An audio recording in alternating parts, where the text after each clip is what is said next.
السلام عليكم اخوتي، مرحبا بكم في فيديو جديد على قناة فاتح تاك. اليوم عندنا فيديو حبيت نعاودو.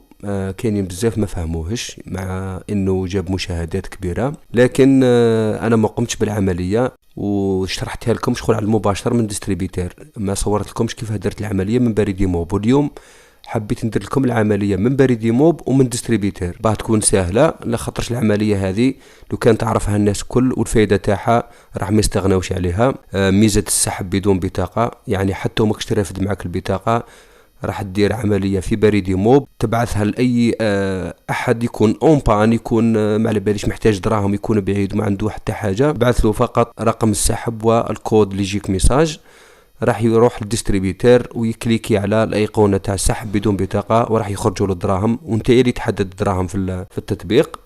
ان شاء الله راح يعجبكم الشرح، راح نروحوا لابليكاسيون ديريكت ونوري لكم العمليه كيفاش ومن بعد من ديستريبيتير. وما تنساوش خاوتي قبل ما نروحوا للشرح تكليكيو على زر الاعجاب والاشتراك في القناه اللي ماهوش مشترك، وهيا بنا. اذا الان رانا في تطبيق بريدي موب، راح تجيك هذه الواجهه، راح تختار اللي راهي تبان دركا معاملات بدون بطاقة، هذه هي. إذا ما كنتش قد استعملت الميزة من قبل تكليكي على هذه الزائد، بعدها راح تختار الحساب مصدر الأموال، الحساب تاعك، نوع السحب تختار السحب بدون بطاقة. هنايا راح تختار نهاية صلاحية العملية، قد راح تستغرق، قد حاب نتايا تخلي العملية هذه صالحة يوم أو يومين أو 3 أيام مثلا على حساب الظروف. السيد اللي بعث له الكود قادر يكون خدام ومش قاعد، والساعة ثاني تديرها العشية أو الصباح، والله كما تديرها كما تحب.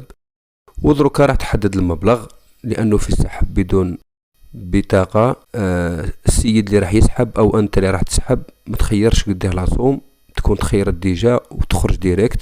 دروكا نديرو إنشاء العملية، راح تحفظ رقم السحب اللي راني أشير إليه الآن، هذاك هو اللي تدخله في الديستريبيتير هو الأول، ومن بعد دخل الرقم السري وزيد يجيك هذا الميساج فيه كود تاع 4 أرقام ثاني راح تحتاجه، دخلوا مور رقم السحب ومن بعد تكليكي على تم أو تحفظ هذاك النيميرو تماركيه وتبعثه لصاحب اللي راح يجبد صاحبك أو أخوك أو أي شخص، والرسالة راهي جات.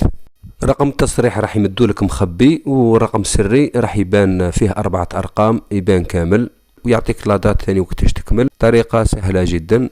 ودرك خاوتي بعد القيام بهذه العملية راح نتوجهوا للديستريبيتير الموزع الآلي أو الصراف الآلي، وراح نقوموا بالعملية على المباشر.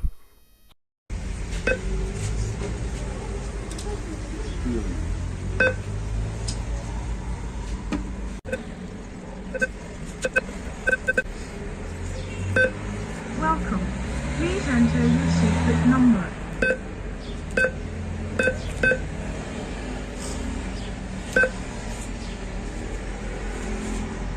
Please wait while your transaction is processing.